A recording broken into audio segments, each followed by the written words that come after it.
This is the Blood Red podcast from the Liverpool Echo. Hello and welcome to the Liverpool Blood Red podcast. I'm your host, Connor Dunn, and joining me today on my far right is Paul Gorst. Paul, how are you? Very well, Connor, yeah. Good.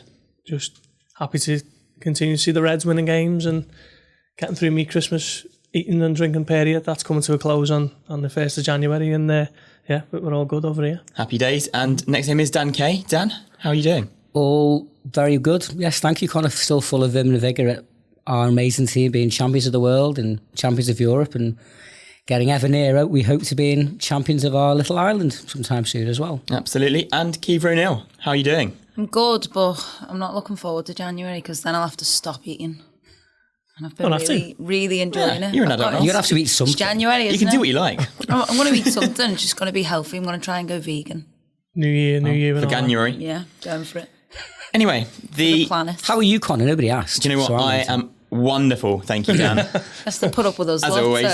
So. Excited at the big red machine, marching on once again against Wolves. 1-0, Sadio Mane got the goal. VAR unfortunately took total centre stage. Paul Gorst, you were at Anfield. What did you make of it? There wasn't much to write home about other than the two VAR incidents, was there? I thought both teams were tired. Both teams had very legitimate excuses for being tired. Obviously, Wolves coming back to beat Manchester City less than 48 hours earlier, around about 45 hours, something like that. Klopp said on Christmas Eve that it's a crime the teams are being asked to play twice within 48 hours of one another, and Liverpool weren't actually included in that kind of predicament, but it wasn't reported that way from certain sections. Some took it as Klopp's having a moan as usual, but he was actually making a very legitimate and valid point which affected the team who Liverpool were playing on Sunday afternoon. Thought that they looked tired. They did well for quite a long time. Liverpool looked a little bit leggy, particularly second half. But you can't really blame them after such a energy sapping December that's taken them to Austria and Qatar, and I think that was the 9th game of December. Obviously there was the caveat of Aston Villa where none of them were involved, but still it was a very draining December, and you could see that in the second half performance. But they've done enough to get over the line. VAR once again was the big controversy, as it always is whenever it's used. Let's be honest. Anthony Taylor is not Liverpool's favourite official, is he, by any stretch of the imagination? He cancelled out the Anthony Taylor show. Yeah. So he cancelled out the first one, and then replay showed that it actually come off Adam Lallana's shoulder. Mane wasn't offside, so that one was correctly overturned. And then Wolves' one, I mean, if that had gone against Liverpool, you'd probably be sitting here complaining about it, wouldn't you? It was such a marginal advantage. It was a bit similar to Roberto Firmino's at Aston Villa, if you remember that one with the armpits and all that palaver. I don't know what's offside anymore and what isn't. I just sit and wait dutifully for the decision and then get on with it. It's all getting a bit ridiculous, really. But Liverpool have come out on the right side of it. 3 more points, marching on. Yeah, absolutely. I mean, we'll come on to talk about VAR in a little bit more detail because I think we're at the point now where we have to. But Dan, I think there's been a little bit of criticism levelled at Liverpool, the fact they haven't been, not criticism is really harsh, but saying sort of they haven't been at the top level, they haven't been playing perhaps as well as they were last season. Perhaps you think it's more just the case of where, they were masterful against Leicester, they were incredible against City. Do you think they're just beating what's in front of them and getting through the games how they need to, managing the season perhaps? I mean, what else can you do but that? Mm-hmm. We were talking before we started this about how, because of the way Liverpool play, the very physically and emotionally intense way that they play, it does take a lot out of players, not just physically, but mentally. And the first 2 real full seasons under Klopp, the legs fell off. Particularly the one that always sticks in the mind, January 2007, when Mane went off to the African nations. We started January with an outside chance of the league, still in both cup competitions, and ended up losing like 3 or 4 games in a week, and just about kind of stumbled over the line with that final day win over Middlesbrough to qualify for the 17-18 Champions League, which obviously started this amazing rise with Caoimhe Madrid and so on. And I think there was a discernible change in Liverpool's kind of like attitude, I say the right way to put it, but at the start of last season, particularly that first third, there was more of a kind of like an economy of effort. And it's a very difficult thing to get right because you can't just necessarily cruise through games because you're asking for trouble then. But I think somehow they seem to have struck upon this balance about getting the job done in those games when you can do almost the bare minimum. But then there are occasions like Leicester away, like we've seen at various points over the course of this season, when they can really turn it on, shift through the gears and show the full range of their abilities. And, that I heard a little bit of a phone in at one point last night, and there was some caller ring up going, oh yeah, they're not playing half as well as last season. Well, football isn't necessarily about playing well for 90 minutes for 38 games a season. It's about winning the crucial moments in the important games. And Liverpool consistently have been doing that in all competitions over a long period of time. So I'm not saying they're immune from criticism. Nobody can be. And, there were one or two moments yesterday, one or two performances that maybe didn't kind of quite match up to the very, very high standards that they've already set themselves. But I think I find it very difficult to kind of give any credence to a theory that Liverpool haven't played well this season, because I, as a supporter who'd be going week in, week out, feel like I did when I was 7 years old again. The thrill of watching this team play is an absolute joy, and I'm hungry for more of it. I can't wait till the next game. Yeah, absolutely. I think you're looking at the last couple of seasons, Caoimhe, the way you've seen Man City win the league in imperious fashion, winning every game, smashing every team. Do you think Liverpool are, fair just to manage it a bit better than that? Like Wolves, for example. What did you make of that game, and in terms of, a performance where they're just saving their legs, looking at future games, upcoming things in the new year? Yeah, I felt like the Leicester game, although they just got back from Qatar, I felt like that was the game Klopp had gone, right, go out there and lay down the marker, absolutely batter these, we're the champions of the world, go and win, and show everyone this is what we're about. 4-0 done that. I think it's our best performance of the season, and for probably quite a while, to be honest, other than the last best performance was obviously the Barcelona game, wasn't it? Similar scoreline. And yeah, so I feel like that was the game. They went all out, and then the legs did come off in that game. But Liverpool are that ruthless now that they won. They managed to win. VAR was obviously helpful for getting rid of Wolves' goal. Felt like that was quite cruel, but we'd be up in arms if it was us. But obviously, I takes it out of the game a little bit. The celebration of, who was it, the score? Neto. Mm-hmm. He gave his all. His arms were flapping and everything. He was doing a mad pout, wasn't he? And then it was also he was offering out the main stand, which reduced the sympathy a little bit. Yeah, you have to rewind that and just be it's done. But I think now Liverpool, in terms of game management going forward, I mean, this period was the one everyone was saying, the festive fixtures are going to be what makes or breaks Liverpool's season. I think now it's January, then it'll be February, but Liverpool can now look to this December and think, well, we've done that, we can do it again. And I think, in terms of getting past Sheffield United and then being unbeaten for the year, obviously getting beat by City, that was on January the 3rd, wasn't it? I think that's just massive for Liverpool, and I'm not sure at this point, as a fan watching even yesterday, you knew Liverpool were going to win. Mm-hmm. It's the same as when Firmino scored late against Monterrey. You knew he was going to score. You knew Liverpool were going to score late. It's just become a habit now. It's a habitual thing that Liverpool are just gonna win and not even going to draw. It is bizarre. Yeah, it's a bizarre time to be living in. It's a strange feeling. Come on to VAR, Gorsty. Obviously, the whole game was pretty much ruled by it yesterday in terms of the two major incidents, the goals. One was given, one wasn't. Obviously, Liverpool on the right side of it. We've said we'd be fuming if the Wolves was given against us, for us, either side of the coin. Whatever side you fall on, it's a bit of a mess, isn't it? What needs to happen?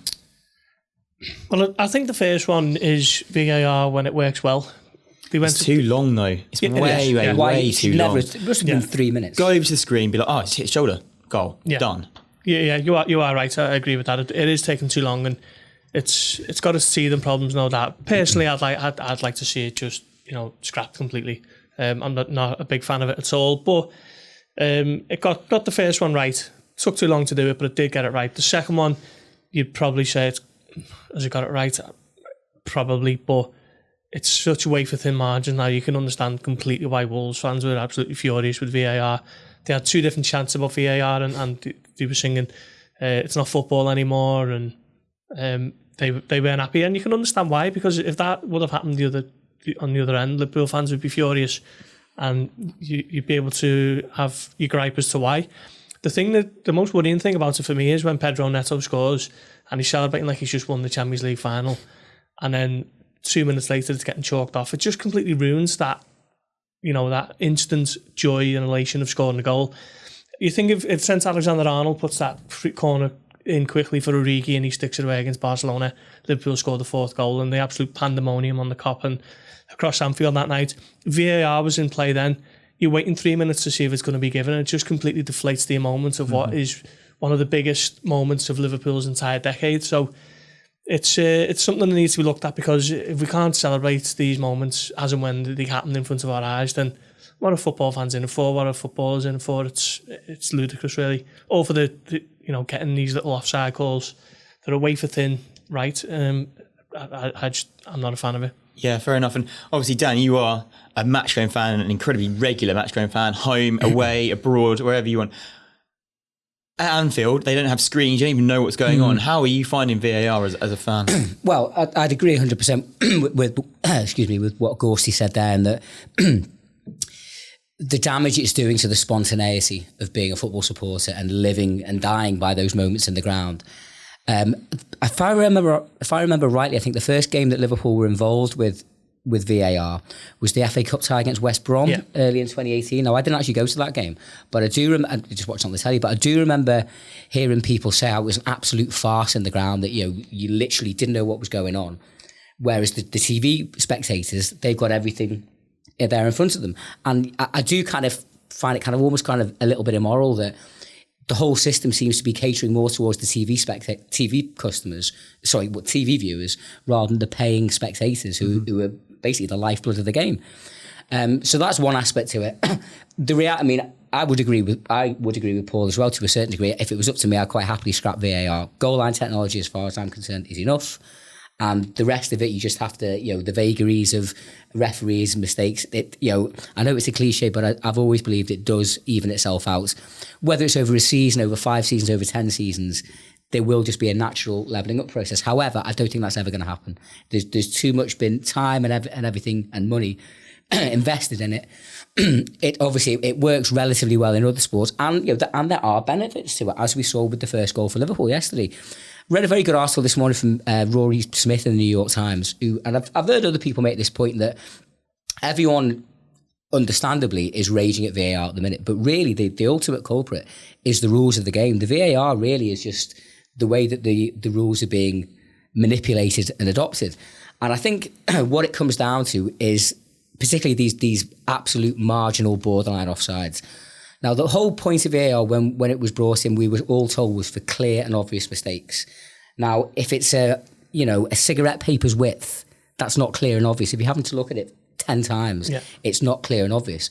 The other aspect to it is that when we all grow up learning about football and starting to love the game, and obviously you learn about offside and everything, we're always told the attacker gets the advantage. Exactly, the benefit should be given to the attackers. Now, I think if you did a straw poll of most football supporters, whether match going or not, they would not have any problem, with that being adopted in principle. So I think I did see someone, actually, an ex-photographer here, Gareth Jones, basically saying, VAR's a joke, let's just play the season again, 1 game each with a level playing field. He's a big blue, isn't he? So that's not going to happen. But I don't see any reason why they can't just come out now that we are essentially at the halfway point in the season, and just say, right, we're taking on board the criticism. We see it's not working in certain areas. This is the new situation for offside. Because I think if they sorted those marginal offsides, I do think everyone would be a lot kind of calmer about it. Yeah, certainly. Caoimhe, are you kind of with Paul and Dan there about scrapping it for now, or do you think you need a bit of changing and keeping it in? How are you finding it yourself? Well, yesterday it was good, wasn't it? But I agree with it. I mean, it was good. Well, it wasn't. It was good for Liverpool fans yesterday. But another game, that could be totally different, and it's not good for Liverpool fans. Well, Firmino's armpit's a prime example. Yeah, and Mane scored as well, didn't he? And that was offside. I can't remember who that was against. Old Trafford? Was that it was the other week, wasn't it, against Watford? Yeah, and it was literally just yeah. Don't even know he wasn't offside, but anyway. So I feel like, I don't know, yesterday was obviously beneficial to Liverpool fans, but then we could easily be on the end of the wrong end of the stick against Sheffield United. I think you made a good point about the screens. Like, Anfield's obviously one of the only grounds in the Premier League without a screen. I think Old Trafford's the other, yeah. I was sat on the main stand, and if I walked up the stairs a little bit, there's like a bit of a fancy restaurant up there, isn't there? And they have all screens. So every time, like, there was them 2 times, I just went up the stairs and was like, and I straight away knew that should be a goal. and that shouldn't, because I mean it was marginal, but his boot does look offside, so you straight away know as a fan that's going to happen. When you don't have a screen to sort of see that, there's no debate. You're just stood there wondering, aren't you, what's going to happen? So the I players think too. They have no idea. Well, Conor Cody spoke well about that after the game, didn't he? Yeah. They're in the dark. Conor Cody actually was talking. He was in the mix zone after the game, and he talked a lot of sense from what I overheard from him. He was saying players aren't getting told what's happening. No one really knows. We just kind of have to like and lump any decisions that go for or against you.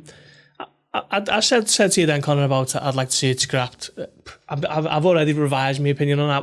What I'd probably like to see is just the way for just the offside calls. Just a take grey them away. area, just a couple of centimetres either side. Yeah, I mean, when you see decisions given like Liverpool's first goal, actually, where they initially thought it was handball, and then you've looked at it and it wasn't. That's fine. That is where it works. And when it's implemented right, that's fine. But these offsides are just ridiculous. Yeah, We've seen it with Timu Puki the other day. Was there another one with Brighton? Yeah, there was one with Brighton. It almost seems like these marginal offsides, sorry to jump in, there's one almost like every single week now. Yeah. And all right, technically it might be 100% correct, but I don't think it's in the spirit of the game. Yeah. And I think a lot of, particularly spectators, but players and just everybody around the footballing world, it might be technically correct, but I don't think it's morally correct. Do you really think, as a right-minded Liverpool supporter, if Wolves had given that goal yesterday, would you really be like, oh my God, that's the most ridiculous decision ever? You wouldn't, exactly, would you? Anyway, enough about the inaccuracies or accuracy, should I say, of VAR. Till the next time. What the result did mean was Liverpool kept their 13-point gap ahead of Leicester, 14 points ahead of Man City, got a game in hand on them all as well. Paul Gorst, have they won it? Well, not in technically won it, but in principle. Well, I wrote in my match verdict after Leicester that, it's surely now done and dusted, and they might as well get the engravers on standby and start carving the L onto the trophy now, because Liverpool surely cannot throw away this lead. You're looking at Manchester City now need Liverpool to lose 5 games, and Liverpool have lost 1 in about 55 games, so it's a tall order for that to happen. If it was the other way around and Liverpool were third looking up at Manchester City, Liverpool would be thrown in the towel, wouldn't they, and concentrating on the Champions League. I cannot see Liverpool not winning this Premier League title now. It's not for us to say, oh no, we'll take it one game at a time and give 110%, because that's the manager's job and that's the player's job. Us as commentators of the game and the fans who go and watch it regularly every week, they're fully entitled to say at this stage, yeah, it's ours to win. I just cannot see Liverpool not being crowned champions in May at this point. Dan Kay, I'm going to come to you. I know you're maybe slightly not quite as enthused as Paul Gorst about that, the end result. I think you'd have to be a fool to sit here and say, oh, it's all absolutely in the balance. Obviously, we've got not just a great chance, but the greatest chance we've had in the last 30 years.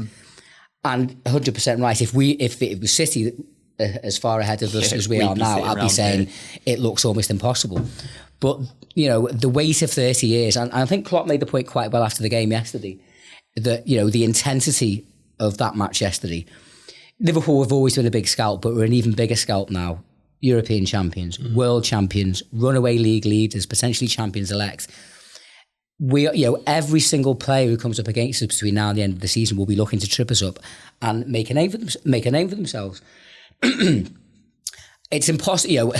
I'm still a bit scarred by Steven Gerrard's slip, as I think most Liverpool fans of our era are. And until it's done, you certainly won't get me shouting the odds. But I think after the Leicester game, a few messages of people, oh, it's done, lad, it's over, isn't it? And I was kind of like, you'll never hear me say that. But I think the combination of the Leicester game and the City game did feel kind of like potentially a defining moment. But I've seen plenty of other potentially defining moments in 30 years. What I will say is if they blow it from here, I'll never forgive them. Just give up then. I wouldn't give up, I'll just never forgive them. Keeper, it just massively, rests on what Gorsty said there. City need Liverpool to lose 5 games in the next 19. It's just not going to happen, is it? Well, City have lost 5, haven't they, themselves, which is more than they lost last season. I think they've completely fell off the wagon, and I think Liverpool just keep on keeping on, and that's made them kind of think, it must affect them, because it affected us last season when they just kept winning and we had to keep matching it.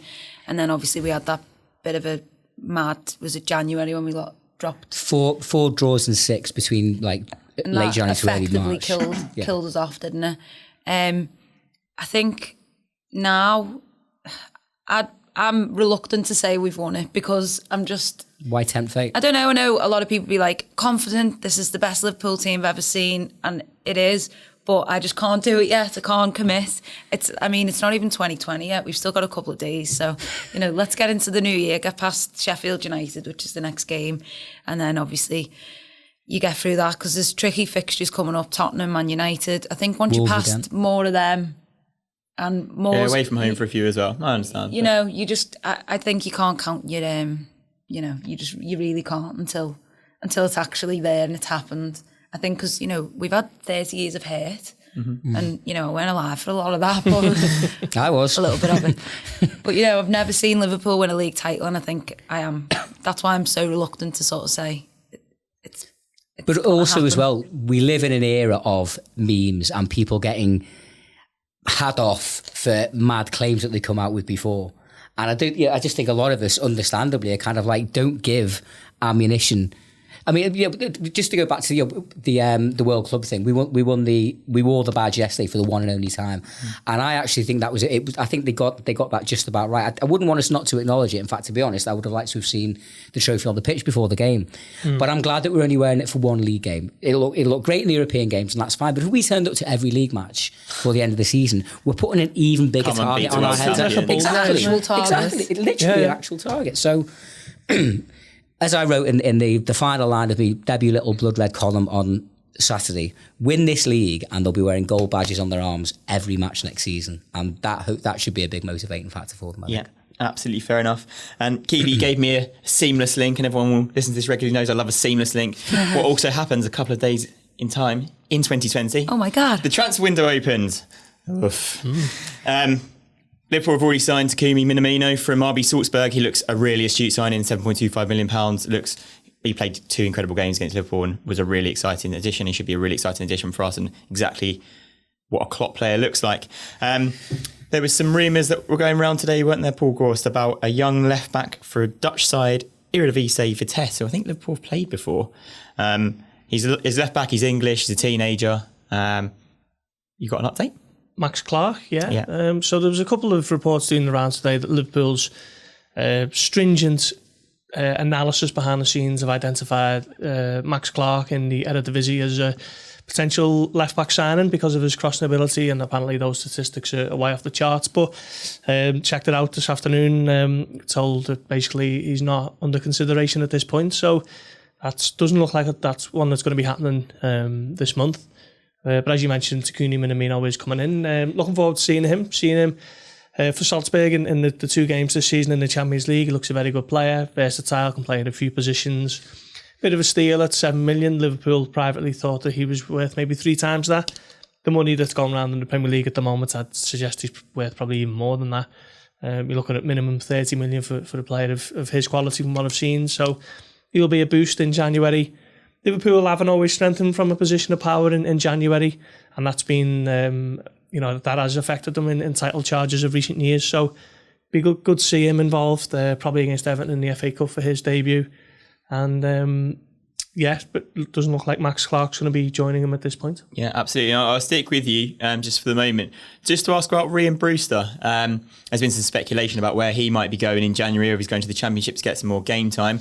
Obviously, Liverpool fans were very, very excited in the summer. The club have penned him as this next talent up front. Where might he be going?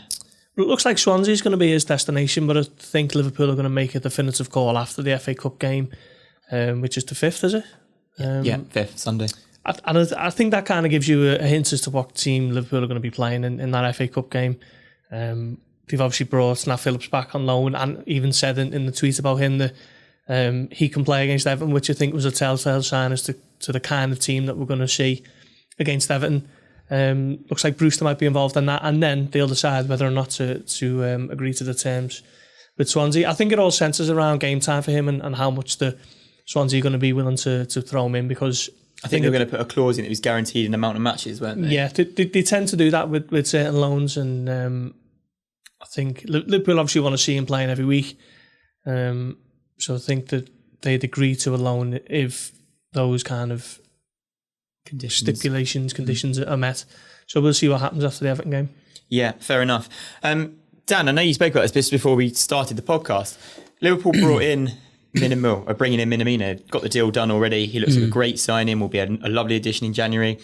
Do you think it's important that Liverpool have strengthened this January? Because I know it's kind of been a bit of a bogey, hasn't it? A bit of a bogey month. Well, I always think back to the two main genuine, serious title tilts of the last 30 years, really been in the last 10. 2009, when we got 86 points under Rafa and finished 4 points behind United.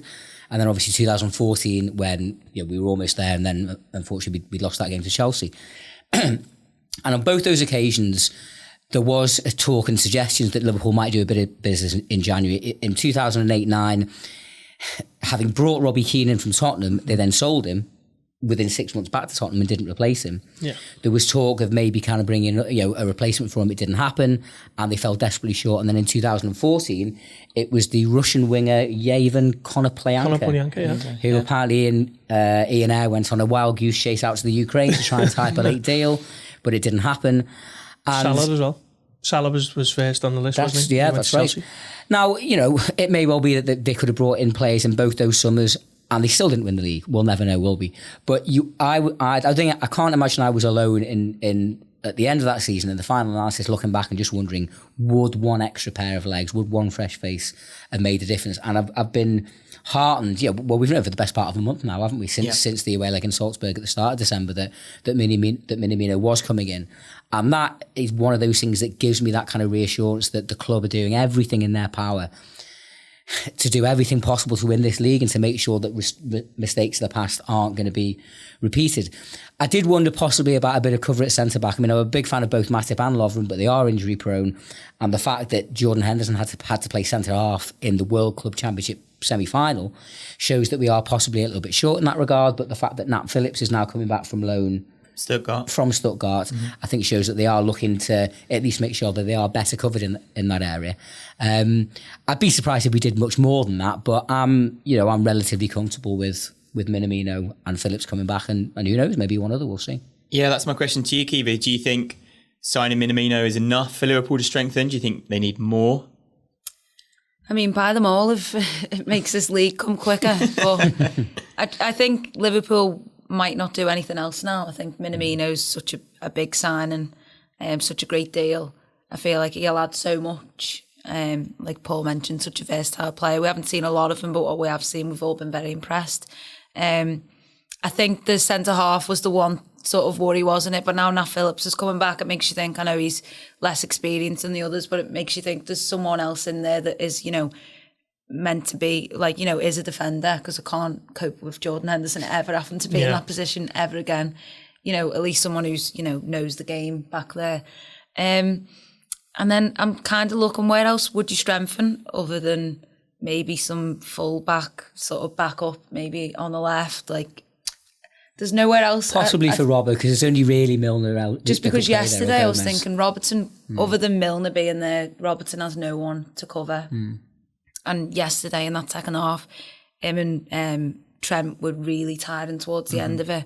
And I think that's a bit of a worry going forward. Not that, we're so many points ahead now, but I think as well you want to be pushing on in Europe, and having no one really there is not great. But obviously Milner's so versatile, he could play in goal probably, couldn't he? So I think it's the only position in his career he's never played in goal, isn't it? It's played everywhere else. Before the end of the season, James Milner will play in goal. Putting that out Make there. sure of it. But yeah, I just think because of the quiet summer the club had, I feel like they were building up maybe to the next summer, see what happens, incomings, outgoings. So I just feel like it might just be a quiet one. Yeah, fair enough. Would you agree with that, Corsi? Would you agree that it's maybe a left-sided defender that they'd need or could possibly look at, and that would be the lot? Yeah, I think it will be a quiet one. I don't think Liverpool... I think if they were ever going to have a busy January, then something will have gone wrong at some point. So I think it'll just be, as you are. But it's the problem Liverpool have got is, as Caoimhe says there about fullbacks, is they've got two of the best fullbacks in Europe. So trying to replicate someone who's got those similar characteristics to keep that style of play going with the superb crossing, the energy levels up and down, the ability to actually defend. It's tough to find players who are capable of doing that. You know, obviously maybe not to a level A couple of those things would be tough to find. Exactly. Maybe not to a level of an Alexander-Arnold or a Robertson, but even just someone who's like a Robertson light, if you like. Even players of that ilk are still going to be difficult to find, and Liverpool aren't really in a position where they've got hundreds of millions to throw at it, and they don't really need to. So they've got a couple of problems as to who they might recruit in those areas, and it's probably why they might be just, you know, keeping the powder dry until the summer. Yeah, fair enough. Well, we've spoken a little bit there about how a couple of players may have looked tired towards the end of that Wolves game, Dan. I know they've got an extra day than everybody else because they're not playing on New Year's Day, they're playing on the 2nd against Sheffield United. What do you think Klopp might do? Do you think players need a rest? It's an interesting one, isn't it? Because Sheffield United are a very, very good team. By all accounts, they played really well away to Man City yesterday and could quite easily have got something from the game. We were talking about marginal offsides. To be honest. Yeah. The goal they scored in the first half was one of these absolute hair's breadth offsides that, you know, really, and not just because we're Liverpool fans, it's against City. As a football fan, you want to see more goals. You want to see attackers given the benefit of the doubt. I think I'm right in saying that was their first league away defeat of the season. Yeah, you're right. Yeah. In 11 months, apparently. From the Championship upwards. Because obviously they had a good promotion push. I'm sure I read a stat over the other day that basically they were the first newly promoted team to go unbeaten to Christmas in the top flight since like the 1940s or something. Wow. So they're an excellent side. They will come to Anfield with no fear. They will, as I said before, I think we're going to face virtually every single game.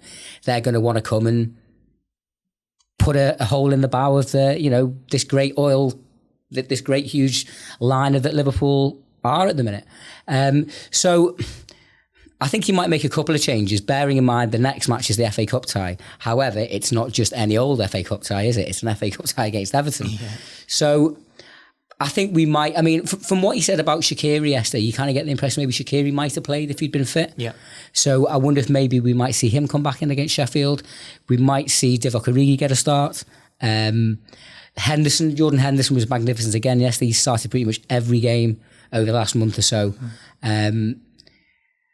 Defensively, I'm not sure there's an awful lot he can do. He said, I think, at the last press conference, Lovren, Matip and Fabinho are making good progress, but they're still at least a couple of weeks away.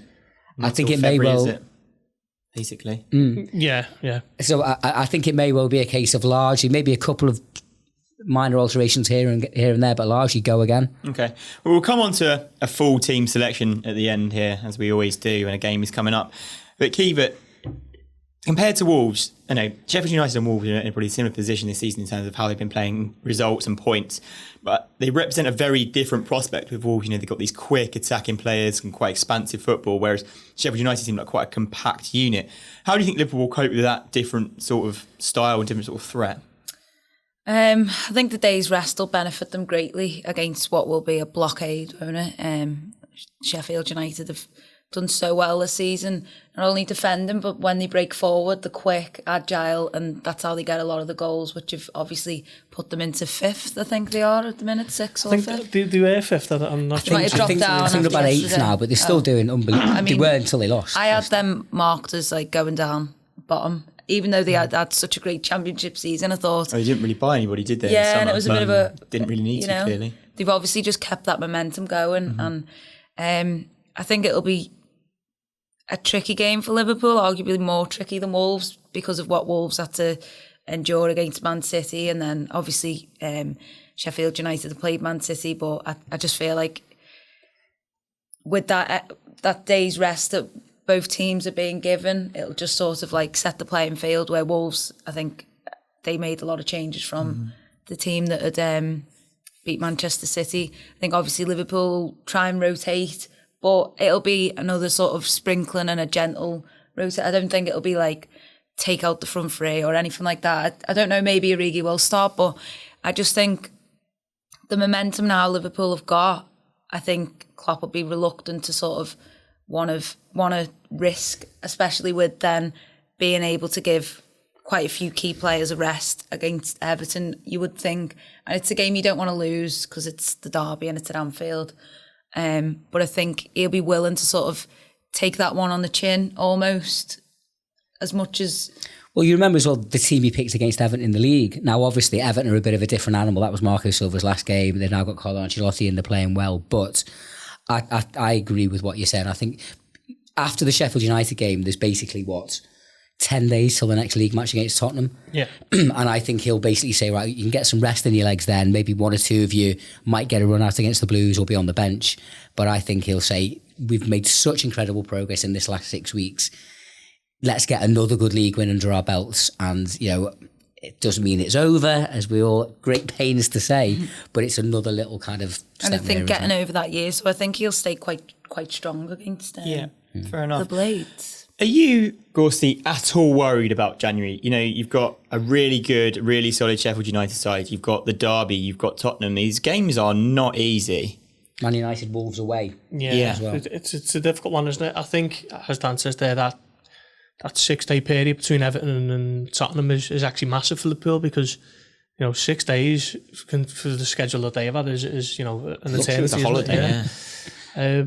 Liverpool for me, I just don't think Liverpool can afford to lose this FA Cup game. Carlo Ancelotti's first derby. Liverpool looking to protect the 21-year unbeaten run at Anfield against Everton. Well, yeah. They haven't lost since 2010. Home or away.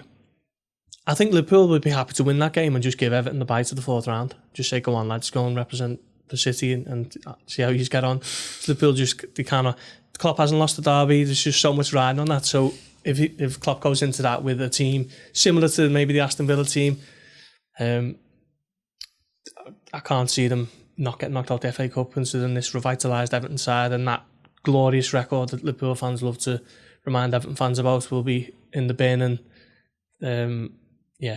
so Liverpool have got to go strong for that game, but obviously they've got to go strong for Sheffield United as well, so it's difficult. I think we might see a raft of changes at Anfield against Sheffield United and then something, hopefully anyway, resembling more of a first choice 11 against Everton. Okay. Do you think Klopp thinks about the record? Because obviously it's on every fan's mind. He doesn't. No, I don't think he does. Because I then think he made that clear. Yeah, You look so at then every- he'll play a weaker team surely. Because He will quietly know, though. He knows he's probably one of the most well-aware managers of things that are going on in world football. Very perceptive, isn't it? Yeah, incredibly so. He has great foresight. He will definitely know about it, but I don't actually think he'll care. Yeah, exactly. Yeah. I mean, if you look at his team selections across his history with Everton, he's always treated Everton. Well, Salah, Mane and Firmino have never started against Everton, have they? Not as if they're the big city rivals. He's always treated them as though, where were they when they came to Anfield? 16th, 17th. Well, I'll put out a team that is good enough to beat a team who was 16th or 17th in the Premier League. Sadio Mane, Roberto Firmino, Mohamed Salah have never started as a front three. They started one game together, but that was when Shaqiri was on the right and Firmino was behind Salah. So he's never actually unleashed them as an attacking trio. Everton have got away with it so far. I think they might get away with it again next week, as much as I'd like to see them in from the off and go through to the fourth round. I think if the fans were picking the team, it'd be the strongest Liverpool 11, wouldn't it? Yeah. Well, we'll be sure to speak about Everton a lot more on Friday when we come to talk about hopefully a Sheffield United win and a preview of Everton. But I think it might be time to pick a team. As we've already mentioned, the defence, there's no moving room at all. Happy for Gomez. I know, Dan, you wanted to speak a little bit about Gomez. Maybe this is the time. You're really pleased with how well he's been doing. I think he's been outstanding since he came back into the team. I think right from the start, he's always looked like he would be a player from those first games. He played at left back under Brendan Rodgers at the start of the 2015-16 season. He's had some serious injury problems. He's seen, obviously, the likes of Virgil van Dijk, Dejan Lovren and Joel Matip all come in and all kind of make great claims to be Liverpool's best centre-half. But I think the last couple of weeks, kind of maybe feels like possibly a watershed moment for him. We've been pressed into service in massive games of the World Club Championship because the other, Van Dijk's other two main partners were injured. And, there have been times when he's actually outshone Van Dijk. Not just, with a friend last night, he was saying, still don't rate him. All he's got is pace and nothing else. And, I couldn't have agreed. Wow. Well, listen, everyone's entitled to an opinion, aren't they? But I told him in quite clear terms that I didn't agree with him one little bit. And, not just the fact that I think listen, he's not the finished article, far from it. He's still going to make the odd error here and now. That comes with the position he plays in and also with being a young footballer. But I think he's made giant strides in a lot of areas of his game. And I think one area in particular yesterday, not just, if he's fit, he's going to be quick, isn't he? He's a big, quick, strong lad. I think his defensive instincts are getting better all the time, but I thought his passing was really good yesterday as well. Particularly his balls out to the wing, putting the likes of Trent and Robbo on the front foot with just these little passes that are just slightly in front of the player so they can run onto it. And he just looks like he's really growing in stature and in strength and in terms of taking responsibility, and really, really impressed with him of late. Yeah, good. Yeah, we spoke a fair bit about Gomez on the Friday podcast, or the Saturday podcast as it turned out to be, and just so important how Liverpool, have a set of good defenders who have stepped up at the right time. But you think about Joe Gomez, Gorsty. He's 23, is he? 22. How many 22-year-olds are playing at centre-back for a team of this calibre at this level? There is just none in world football. It's just an amazing thing to see, an amazing prospect for the future. Yeah, well, it feels like he's been around for years now, doesn't it? That's because he come to Liverpool as an 18-year-old and he's obviously had about 3 long-term injuries that have probably stunted his development somewhat, and he'd have played a lot more games for the player of his age if he'd avoided those injuries. But he's picked his perfect moment to come back into form, because obviously Liverpool were down to the bare bones at centre-back, and he was having a little bit of a shaky season individually before the Club World Cup.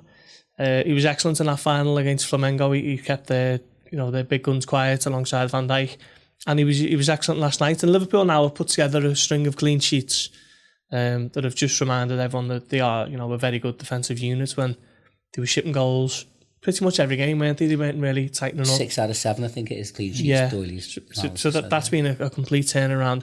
Not that Liverpool were leaking too many goals. It was just they were unable just to kind of keep those clean sheets and just get back to where they were last year when they were so good defensively. So it seems that every one of these centre-backs alongside Van Dijk are having a real moment to stake their claim. And for whatever reason, normally injury, it's kind of they've all been disrupted. But for now, Gomez looks like he's got the shirt, and it's up to Matip and Lovren to get back onto it when they finally come back from injury. Yeah. We'll just briefly mention before we do move on to a team selection, Liverpool's defence as a unit, Alisson stepping up at the right time now. He looks to be back to his best. They have an incredible defence, and it's probably one of the main reasons why they are at the top of the Premier League table, so far clear as they are, because City have already conceded as many goals as they had the whole of last season. Other teams are struggling with their defence. Arsenal, Tottenham. You look at everybody, you think Liverpool are the best defence in the league, without a doubt.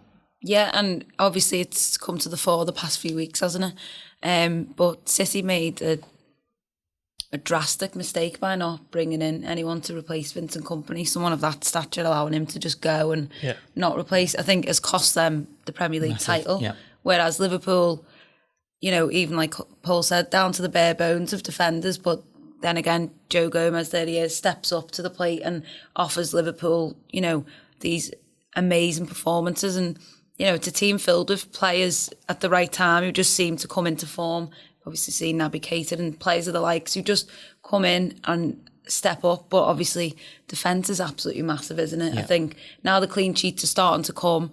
You feel like Liverpool and the defence are now in a rhythm where it kind of had the same effect last season, where the defence was that good that we didn't really need to score goals. And that sort of, obviously they're always trying to score goals, but it sort of stumped them at times. I feel like that happened yesterday.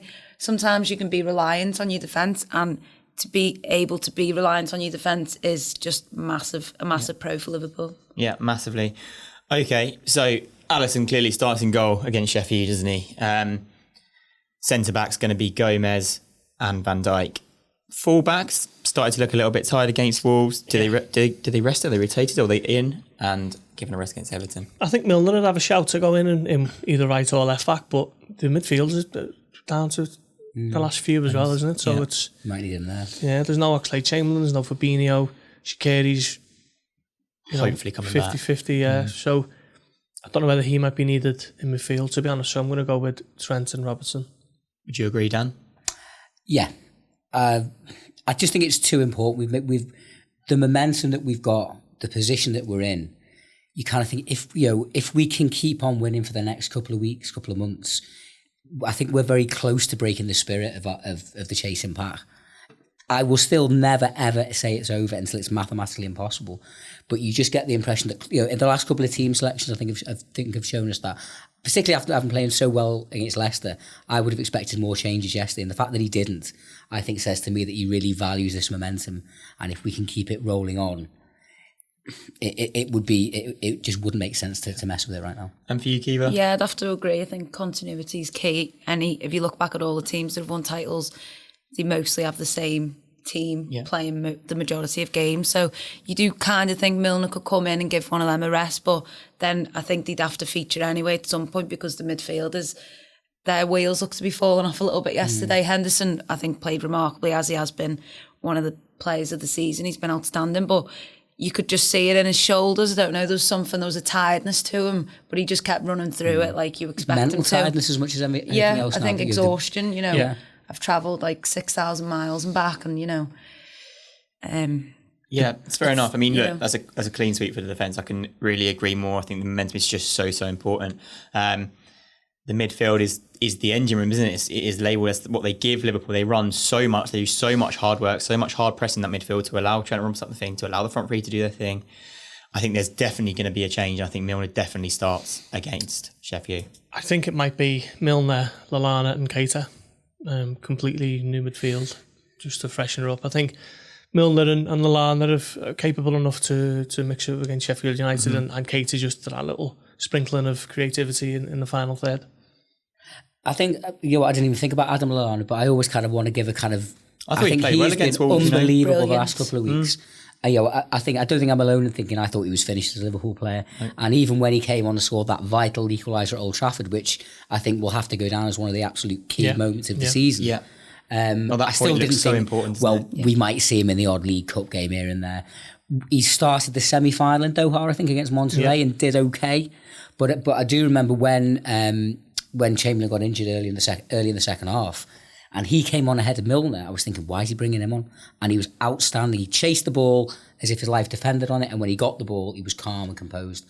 And I thought he was outstanding again yesterday. Yeah, I did. And I really hope he I don't want to be getting ahead of myself, but I really hope he plays enough games that if we do win the league, he gets a medal because he deserves one. Yeah, absolutely. If we do it. So you're agreeing with Gorsty's midfield there?